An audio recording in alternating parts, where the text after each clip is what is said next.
RN काओ, वो spy master जिसने रखी रॉ की नींव। अगर आप दिल्ली के लोधी रोड स्थित एक खास 11 मंजिला ऑफिस में घुसेंगे तो पाएंगे कि यहाँ किसी भी दरवाजे या केबिन के आगे न तो कोई नेम प्लेट है और न ही कहीं पर कोई डेजिग्नेशन लिखा हुआ है।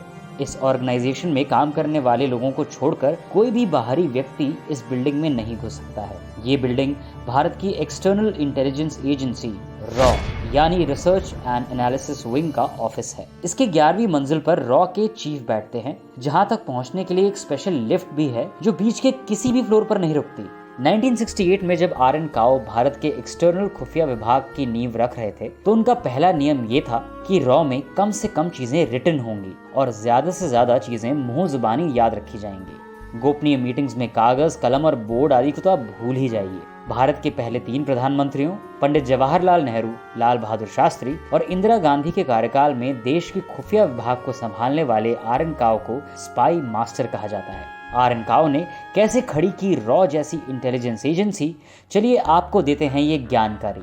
आकर्षक व्यक्तित्व के धनी आरएन काओ पूरी जिंदगी इतने लो प्रोफाइल रहे कि जीते जी उनकी कोई फोटो किसी अखबार या मैगजीन में नहीं छपी। 1982 में जब फ्रेंच इंटेलिजेंस एजेंसी डीजीएसई के प्रमुख से 70 के दशक के 5 बेस्ट इंटेलिजेंस चीफ्स के नाम पूछे गए तो उन्होंने उन लोगों में काओ का नाम भी लिया था। इस सब के बावजूद आरएन काओ काफी रिजर्व स्वभाव के व्यक्ति थे। 10 मई 1918 को वाराणसी में जन्मे रामेश्वर नाथ काओ इलाहाबाद में बस चुके एक कश्मीरी पंडित परिवार से ताल्लुक रखते थे। दोस्त और सगी संबंधी उन्हें राम जी कहते थे। अपने करियर की शुरुआत उन्होंने 1940 में आईपीएस की परीक्षा पास करके की थी, जिसके बाद उन्हें उत्तर प्रदेश काडर दिया गया था। ब्रिटिश राज में इसे इंडियन इंपीरियल पुलिस या इंडियन पुलिस कहा जाता था। काओ के करियर में बड़ा उछाल तब आया जब 1948 में इंटेलिजेंस ब्यूरो की स्थापना हुई और उन्हें इसका डेप्यूटी डायरेक्टर बनाया गया। साथ ही काओ को तत्कालीन प्रधानमंत्री जवाहरलाल नेहरू की सुरक्षा की जिम्मेदारी भी सौंपी गई। यहीं से उनकी इंटेलिजेंस की दुनिया में एंट्री हुई। कुछ ही साल बाद उन्हें एक बेहद अहम खुफिया मिशन पर भेजा गया। 1955 में चीन की सरकार ने एयर इंडिया का एक विमान कश्मीर प्रिंसेस चार्टर पर लिया था। इस विमान को बॉम्बे से उड़कर हांगकांग होते हुए जकार्ता पहुंचना था, जिसमें चीन के प्रधानमंत्री शू एनलाई बैठकर एक सम्मेलन में भाग लेने वाले थे। हालांकि ऐन वक्त पर चीनी प्रधानमंत्री ने अपेंडिसाइटिस का दर्द उठने के कारण अपनी यात्रा रद्द कर दी। बाद में इस विमान में बम विस्फोट हुआ और ये साउथ चाइना सी में क्रैश हो गया। इसमें बैठे अधिकतर चीनी अधिकारी और पत्रकार मारे गए। रामनाथ काओ को इस घटना की इन्वेस्टिगेशन की जिम्मेदारी सौंपी गई। उन्होंने इस बात का पता लगाया कि इस दुर्घटना के पीछे दरअसल ताइवान की खुफिया एजेंसी का हाथ था।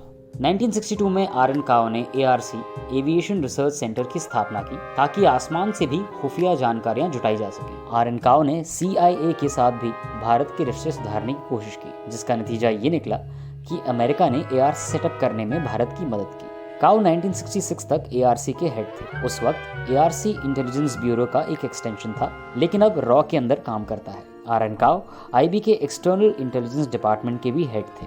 1962 में चीन के साथ और 1965 में पाकिस्तान के साथ युद्ध में ये साफ हो गया था कि आईबी द्वारा जुटाई गई खुफिया जानकारियां नाकाफी थी और कई मामलों में अनरिलायबल थी। भारत को एक डेडिकेटेड एक्सटर्नल इंटेलिजेंस एजेंसी की सख्त जरूरत थी जो भारी खतरों को पहचान पाए और विदेशों में खुफिया मिशन को अंजाम दे सके। तत्कालीन प्रधानमंत्री इंदिरा गांधी, उनकी प्रिंसिपल सेक्रेटरी पीएन हक्सर और आरएन काओ के बीच गहन विचार विमर्श के बाद ये तय हुआ कि सीआईए और MI6 की तर्ज पर भारत की भी अपनी एक एक्सटर्नल इंटेलिजेंस एजेंसी होगी। आरएन काओ को इस नई खुफिया एजेंसी का ब्लूप्रिंट तैयार करने की जिम्मेदारी दी गई और ऐसे गठन हुआ रॉ का। उन्हें रॉ का पहला डायरेक्टर बनाया गया। काओ रॉ में सिर्फ पुलिस या मिलिट्री के ऑफिसर्स भर्ती नहीं करना चाहते थे, इसलिए उन्होंने जीवन के अलग अलग क्षेत्रों से लोगों को भर्ती करना शुरू किया। मसलन अकाउंटिंग, बैंकिंग, पोस्टल सर्विसेज से भी लोगों की रॉ में भर्ती हुई। आरएन काओ ने अपने अंडर रॉ ऑफिसर्स की 2 जनरेशन को ट्रेन किया। उनके ट्रेंड ऑफिसर्स को रॉ में काओ बॉयज कहा जाता था।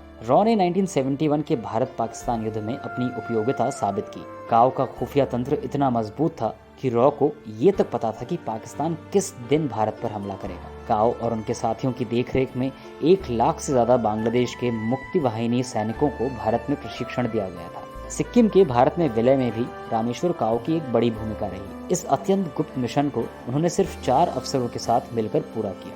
1973 तक सिक्किम में राजशाही थी, जिसे लोगों ने उखाड़ फेंका। ये एक ब्लडलेस कू था, जिसके बाद सिक्किम भारत का 22वां राज्य बना। इमरजेंसी के बाद भारत में जनता पार्टी की सरकार बनी और इंदिरा गांधी का नजदीकी सहयोगी होने के मद्देनजर इमरजेंसी में काव के रोल पर उंगली उठाई गई।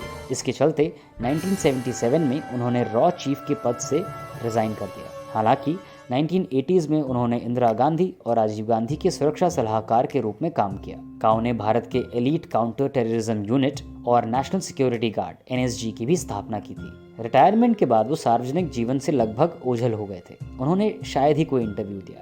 कहा जाता है कि 2002 में अपने देहांत से पहले उन्होंने अपनी जीवनी को कई पार्ट में टेप रिकॉर्ड किया था, जो अब रॉ के पास क्लासिफाइड है। भारत के स्पाई मास्टर की कहानी आपको कैसी लगी, हमें कमेंट सेक्शन में बताएं। इस वीडियो को अपने दोस्तों और परिवार के साथ शेयर कीजिए और ऐसी ही जानकारी के लिए देखते रहिए स्कूप फूप हिंदी।